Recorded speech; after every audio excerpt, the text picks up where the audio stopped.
Hey friends, it's another Sunday School with Miss Vicki. Do you remember who we're talking about? We're talking about Moses. Moses' story takes place in Exodus, and we know Exodus means an exit. And that's what Moses' story is all about eventually. In one of our lessons, Moses did something really terrible and he ran away. And then in our last lesson, God called to Moses through a burning bush. Remember, the bush was on fire but didn't actually burn up? And God had this awesome job for Moses to do. And what did Moses say? I don't want it. Please don't make me do it. Send someone else, right? He whined and he complained and he grumbled. What was the special job God had for him? God wanted Moses to go to Egypt to get God's people out of slavery. That's a really important job.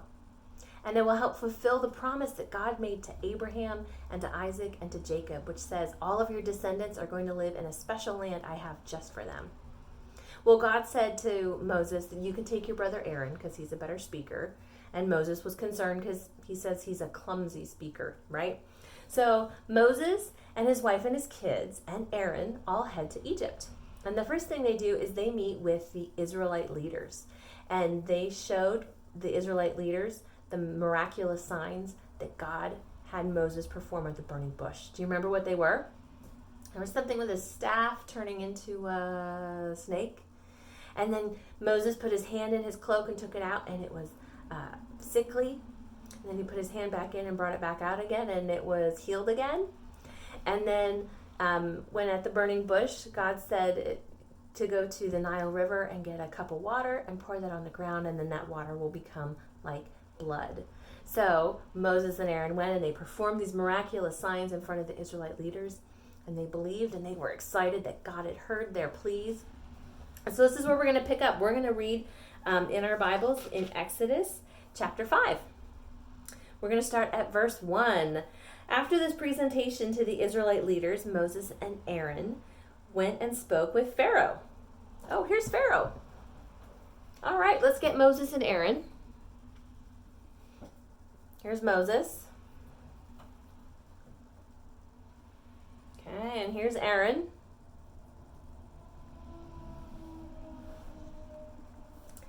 They told Pharaoh, "This is what the Lord, the God of Israel, says. Let my people go so they may hold a festival in my honor in the wilderness." "Is that so?" retorted Pharaoh. "And who is this the Lord? Why should I listen to him and let Israel go? I don't know the Lord, and I will not let Israel go." But Aaron and Moses persisted. "The God of the Hebrews has met with us," they declared. "So let us take a 3-day journey into the wilderness so we can offer sacrifices to the Lord our God." Verse 4 says, Pharaoh replied, "Moses and Aaron, why are you distracting people from their tasks? Get back to work. Look, there are many of your people in the land, and you are stopping them from their work." Eesh. Well, that didn't go as planned. Well, it didn't go as they planned. And in fact, what happens next is Pharaoh tells all the people in charge of the slaves to work them even harder, to give them less supplies to do their work, but still expect them to do as much work as they had to do before. So then the Israelites complained to Moses. What do you think Moses did? He complained. Chapter 5, verse 22 says, Moses went back to the Lord and protested, "Why have you brought all this trouble on your own people, Lord? Why did you send me? Ever since I came to Pharaoh as your spokesman, he's been even more brutal to your people, and you've done nothing to rescue them." Yeah, he's whining. Right? So then God reminds Moses of the promise that he gave to Abraham, Isaac, and to Jacob, which says, "I have a special land for you and all of your descendants." So then the Lord said to Moses, "Go back to Pharaoh, the king of Egypt, and tell him to let the people of Israel leave his country." Okay, God's giving really clear commands to Moses. What do you think Moses does? "But Lord," Moses objected, "my own people won't listen to me anymore. How can I expect Pharaoh to listen? I'm such a clumsy speaker." But the Lord spoke to Moses and Aaron and gave them orders for all the Israelites and for Pharaoh and the king of Egypt. The Lord commanded Moses and Aaron to lead the people out of Egypt. When your parents ask you to do something like put the dishes away or clean your room, do you ever whine about it? I don't want to. Someone else can do it. I don't want to do it.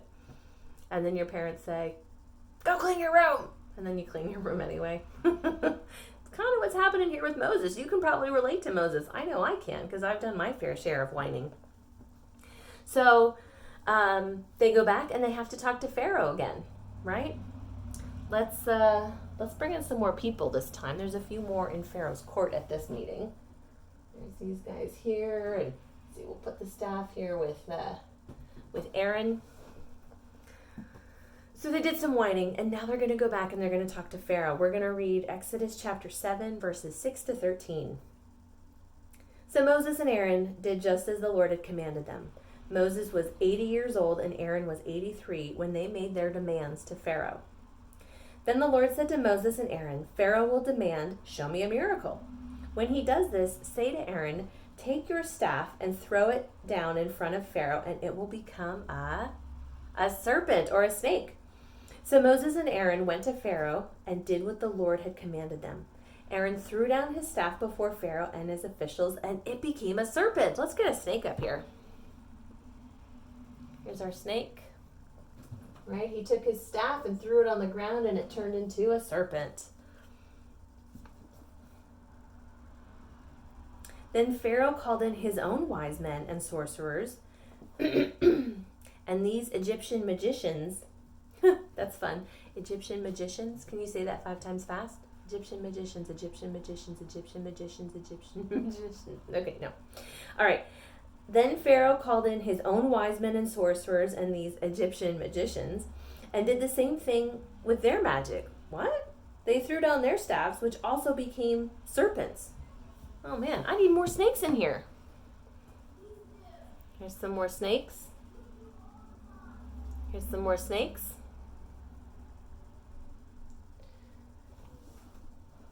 But then Aaron's staff swallowed up their staffs. So this one came over and ate that one up. This one came over here, ate that one up.